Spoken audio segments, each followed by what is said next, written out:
Good morning. I'm Vivian. Welcome to my channel. If you've been following on the health series, thank you. I hope it's helping. There's a bunch of cards that I have yet to cover. And I want to just cover right now what is good health. I've not experienced it in quite a while. I think it's one of those things when you have it, you know, and you don't, you definitely know you don't. And it's more than diet. And when I say diet, I'm not talking about losing weight. You know, you're doing some things, whether you are ordering prepackaged foods or counting points or no carbs, no fat. But this is something you're just going to do temporarily, even if you do it for a year. It's a temporary thing you're going to do because that's not how you want. That's not how you picture living your life. When I say diet, I'm talking about how you plan to live the rest of your life eating. And there's, I don't know if that picked up, but my stomach just growled massively.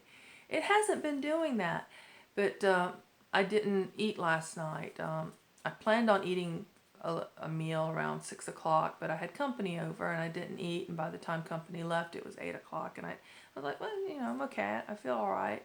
I did take my supplements then, my night supplements, and that was it. And now my stomach's saying, okay, it's definitely hungry. And I woke up real early, but back to diet.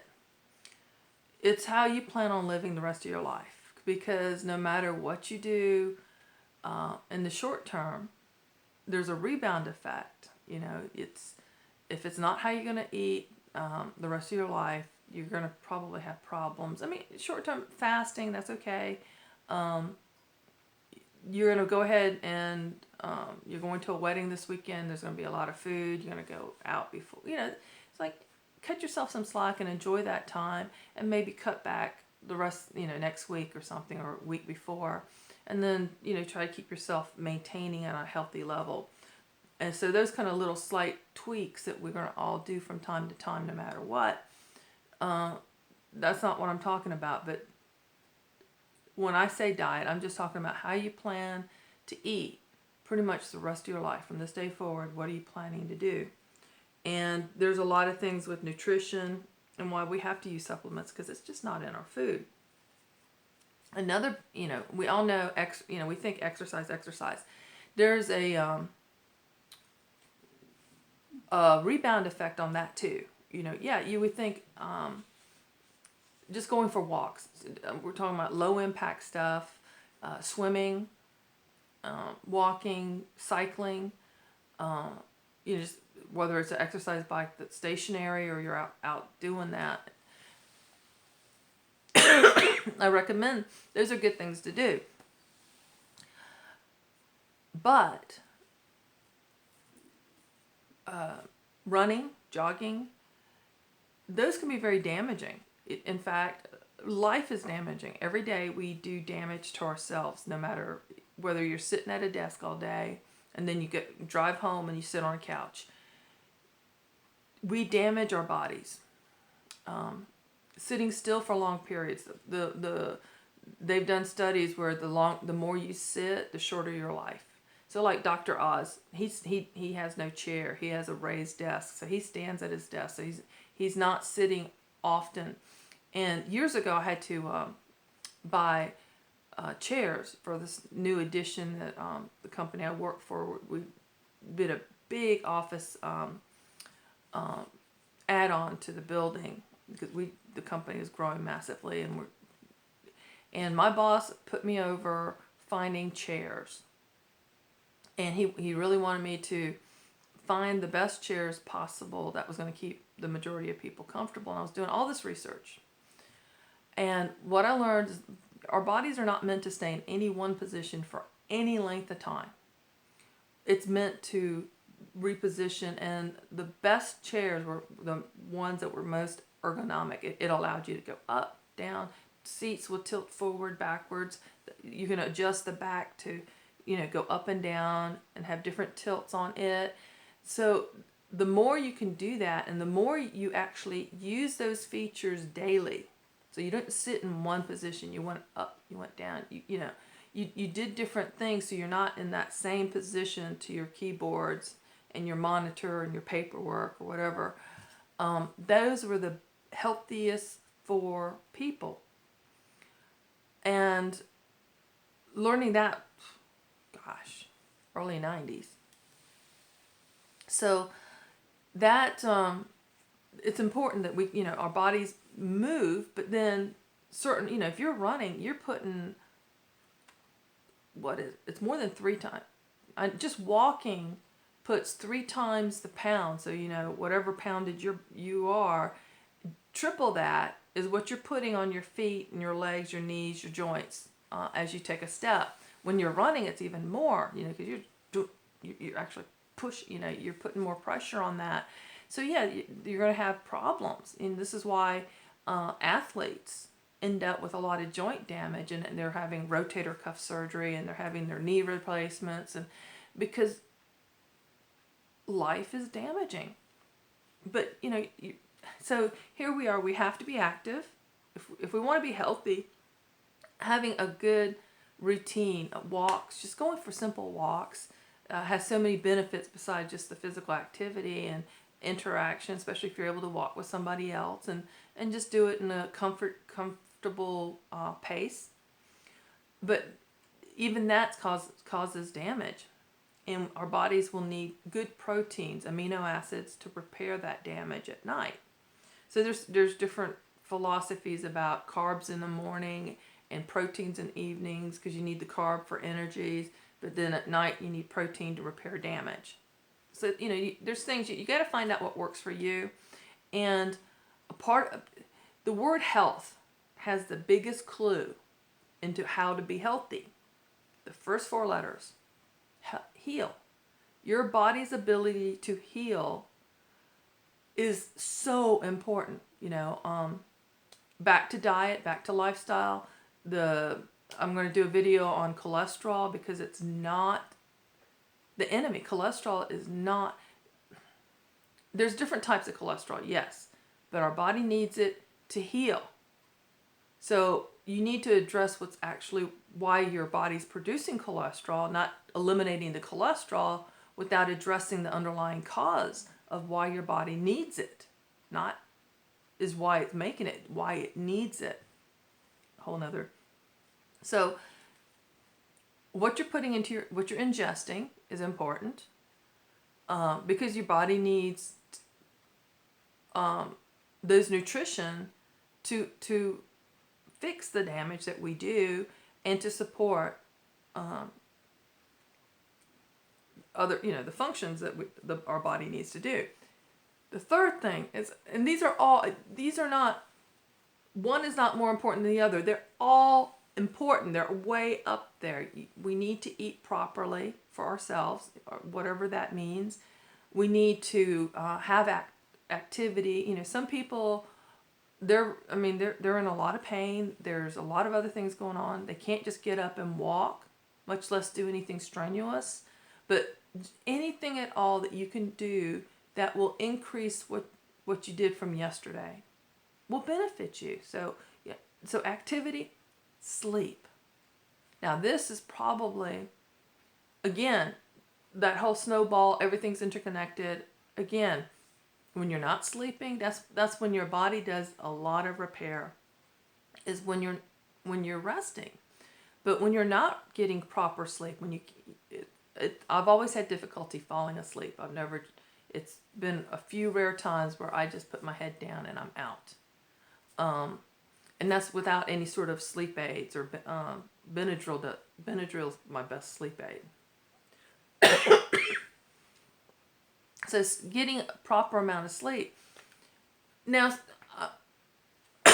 for many years, I functioned with anywhere from 4 to 6 hours of sleep, if that much. For years, I functioned under that. And of course, during that time, my health was steadily declining.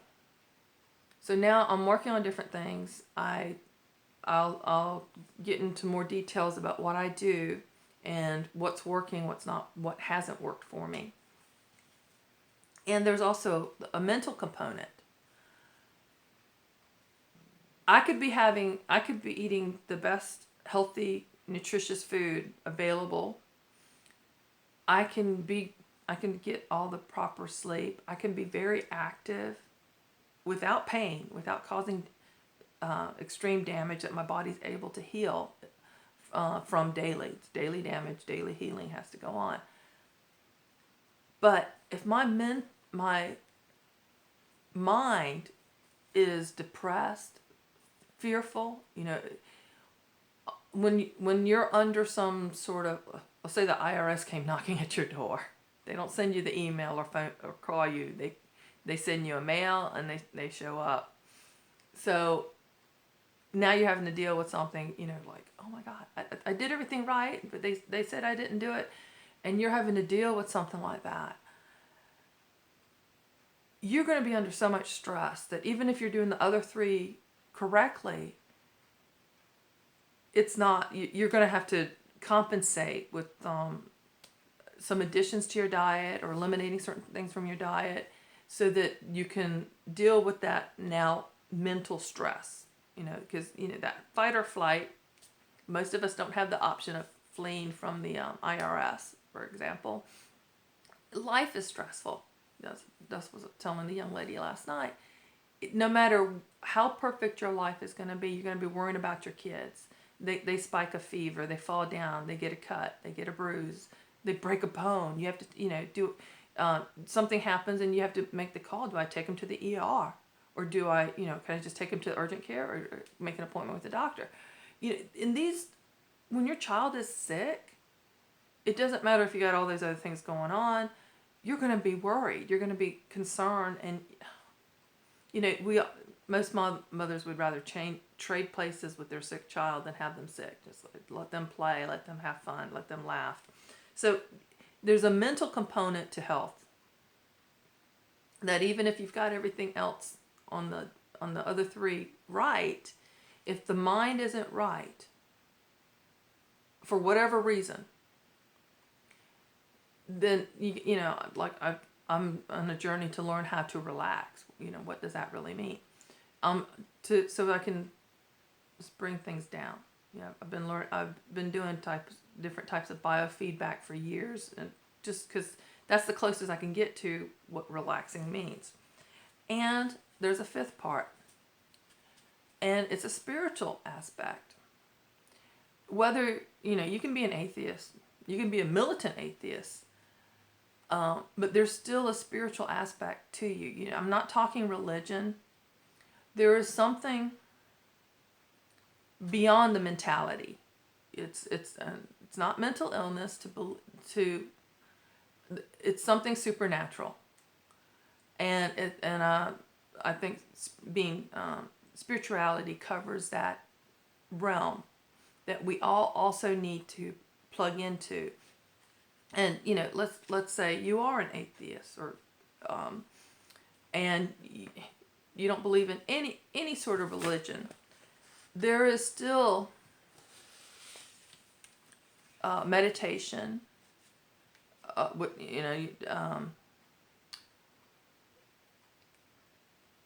There is a spiritual aspect to all of us, whether we acknowledge it or don't acknowledge it. And I think there's also some health problems that come with not acknowledging that aspect of ourselves. And you got to figure out what's going to work for you. I mean,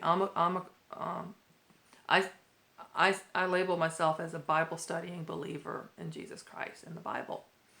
And I got I already got some videos up on that, and I'll make some more and sharing some things I've learned on that aspect, and trying to live my life where it means something. It's not just a label I put on myself.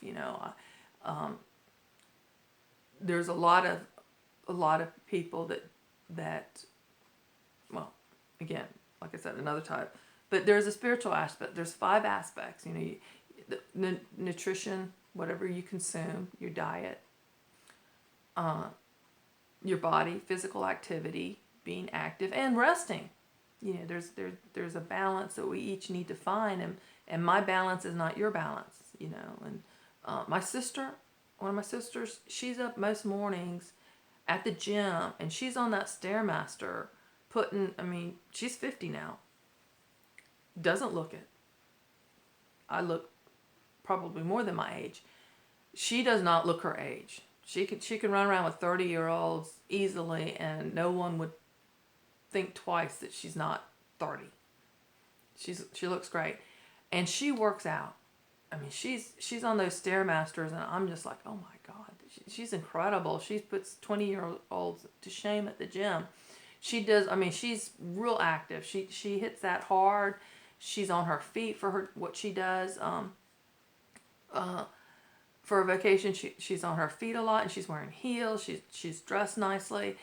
She does hair in this upscale salon, and she looks really good. She has a huge clientele. Her appointment book is booked solid. When the days that she works, she is nonstop. People, you know, overlapping. She's able to put somebody in the dryer, under a dryer, while she's doing this other person's hair, cuts a guy's hair and sends them out. You know, I've gone there, and she puts me in. When she knows I'm coming, she puts me in certain times, and I am amazed. Sometimes she just grabs food, she takes a bite and goes back out. She doesn't. She hits it hard, and then at night she's out. She sleeps good. She's got a lot of things. Why did I get onto this? There's people like that, you know, that her balance, that's not my life. I mean, seriously, if I would buy the Stairmaster and do it here, I wouldn't go to a gym. I like to stay home. So, but what's working for her, and it's obviously working for her. You can look at her. She just got married. So, she's in a great place in her life right now. And she's beautiful. She's absolutely beautiful. That's working for her. That's her regimen. That's her lifestyle. And she parties hard too. She goes out. She's, like I said, she's running around with 30-year-olds, and they can't keep up with her. But when she stops, she stops. She's asleep. She's done. She's out. So I would love that. And I'm working sort of toward that. I'll probably never reach her level. Maybe it could happen, but I'm not thinking so. But everyone's got to find their own balance with all these 5. Now, for a time, I went to a place called Maximize Living. It was a chiropractic clinic, but it was so much more. You can look them up. If you do see a chiropractor, try them out. Try out your local Maximize Living, because they are so much more all-encompassing of all these aspects than any other place I've been to. And I've been to several chiropractors since I was 19. I've gone to several different chiropractors over the years. And all of them, they're good. Most of them were good. I think one, I didn't go back. You know, I only went like once. But at Maximize Living, other chiropractors, they would do this, and they twist and crack and pop and get your hip twisted around and they do all that kind of stuff. Maximize Living doesn't do that. They require you to do certain physical therapies on your own at home twice a day. I need to get back into doing that, because it does make a big difference. And then they just did slight manipulations on the spine. They'll take a before and after, and my husband was very critical and doubtful of what they were doing, and he was even saying that they can have you stand to take an X-ray, and then they can prop you up so it looks like there was a difference, but that's not what they were doing. They weren't manipulating in that way, but they were showing a before, and then they took another X-ray to show that after that there was some change. And you can feel it. And they were so gentle with the manipulations, because they just this little gun they set it to a certain pressure, and they would go on the side of your spine and try to put things back in place like it's supposed to be, instead of twisting you around and cracking and popping things. The chiropractor I saw before them, I even asked, I said, "Well, I see a difference and on the x-ray before and after?" And he's like, "No." I mentioned in another video that there was a study done many years ago where they just took 10 people off that had no back pain, took them just pulled them off the streets and took x-rays, and four of them, 40%, had severe slip disc.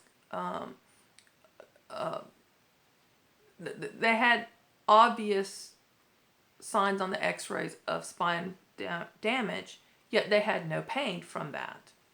So I've got friends younger than me that have had back surgeries, and it did not alleviate what they had the surgeries for. And it's like it set them up for another surgery down the road, because in the case of my mom, she had 6 screws in her lower back, three vertebrae. She had arthritis really bad, and she was getting to the point where she could hardly walk. She was taking little steps. Literally, this is all she could manage. She could not walk properly. She was going to end up in a wheelchair without the surgery. So there's times, you got to figure out. And she didn't look into any alternative things to do for the inflammation and the arthritis, just pain medicines, and it just continued to get worse. And her spinal cord was just being crushed with the inflammation, the arthritis that was happening. So they had to go in there and clean all that out, and then to support her spine, they put those screws in, and so she had metal in her back. But I felt with Maximized Living that I could take her, because they were very gentle. I talked to them about my mom and said I really would like to, get her to come here. And she did. My mom went, and she started looking good. And you can tell the difference. And she started walking without a cane. She was in less pain. And then it's like, okay, because they do a startup thing, and insurance covers, a portion of it too. Because I think I've got 10, I can go to a chiropractor 10 times. It covers 10 visits. I still pay a little copay with each one, but otherwise it covers it. And then after that, it's all out of pocket.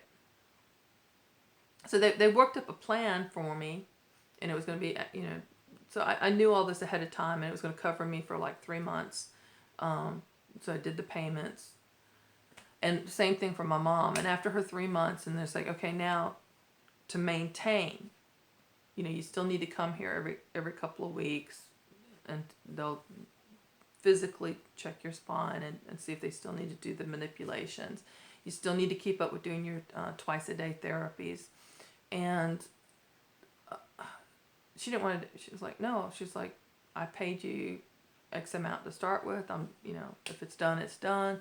She didn't want to, and it was a long drive for both of us. I was driving 40 minutes from my house to her house, and then another 30 minutes to the clinic. And I was taking her initially, and then she was able to go on her own, because she improved that much. And my sisters were amazed. They were like, wow, she's looking good. And then she went back downhill. I quit going. I tried to keep up with the therapies at home. I went in spurts. I did well for a while. Then I quit doing it. And then things, again, declined, and I was back to doing it. So it's something I learned. But if you're able to go, if I had one closer, because the clinic that I was going to has just grown massively, because they also they had classes on nutrition. They were teaching a lot of stuff. There's a lot of books. They have one called Cruise Ship or Nursing Home. And it just talked about what you're setting yourself up for. They have one about cancer that was very eye-opening. My husband read all those books, and he went to the classes with me whenever they had classes. I still get their emails and updates, but that's something you may want to look into in your area, especially if you do the chiropractic things. And they're very much about nutrition, supplements, and the mental aspect of also, they have this whole thing. You can check them out on their website. I'll put a link. So the five areas, the diet, the physical activity or exercise, sleep, very, very important. Your mental condition, what are your thinking, your thoughts, your stress levels, and your spirituality. That's where peace comes from. For me, if I'm ever going to learn to relax, it's probably going to be through spirituality. Is where I can find some calmness and peace, and that's the only way I know how to approach that, because unless I'm out sleeping, that's the only way I know how to relax. So I've got some more in-depth things on all of these. I've been talking a lot about the diet because of the various health issues I've been covering and how I've been dealing with that. So I highly recommend Maximize Living, or any other place that's gonna help you with that kind of stuff. And that's where I learned about that whole ability to heal, is how you get health, or get healthy, or stay healthy. If you're not healing from traumatic damage, we know if you break an arm, you got to get a cast. Then it atrophies some. The muscles shrink because you're not using it. So then you have to build that strength back up. Just because when the cast goes off doesn't mean you're okay. There's things you have to build that back up. And the ability to heal.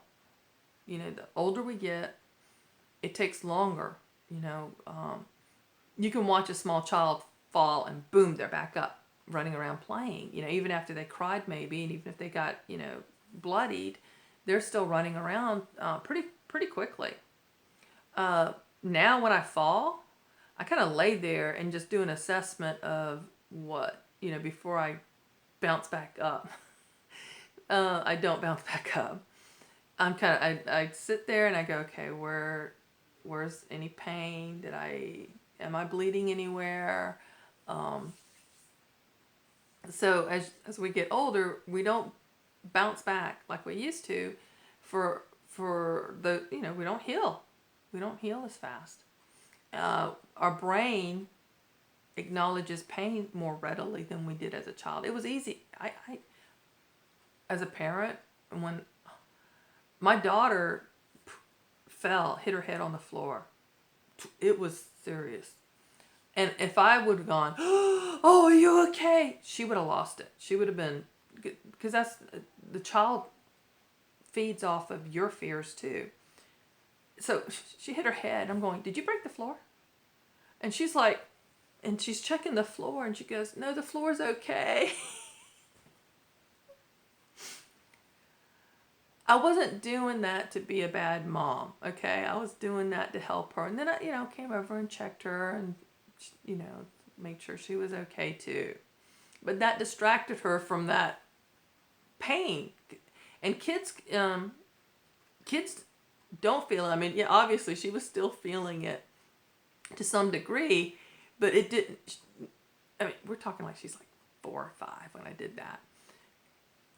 So instead of her focusing on this and going, oh my God, because the more you focus on a pain, the more it hurts. That's still like, to me now too. When I was in a lot of pain, I did things to distract myself from the pain. Not just the pain medicines or omega-3s or whatever I was using at that time. I used distraction, and that's what I did with her. So to heal at our age as we get older, it's more difficult. It's slower. It takes longer. I sprang an ankle. A week later, I'm okay. I sprang an ankle now. A couple of weeks, 2-3 weeks it takes for it to get back to where it was before I sprang it. So I can go on and on. Yeah, you figured that out by now, I'm sure. Thanks for joining me on this journey. And again, I got more stuff coming up. And I'm sorry if just take the notification off if you're get notified on my channel, and check back with the, because I'm putting all these on playlists so that you'll see them in order and get all the information that I'm sharing. So thanks for watching.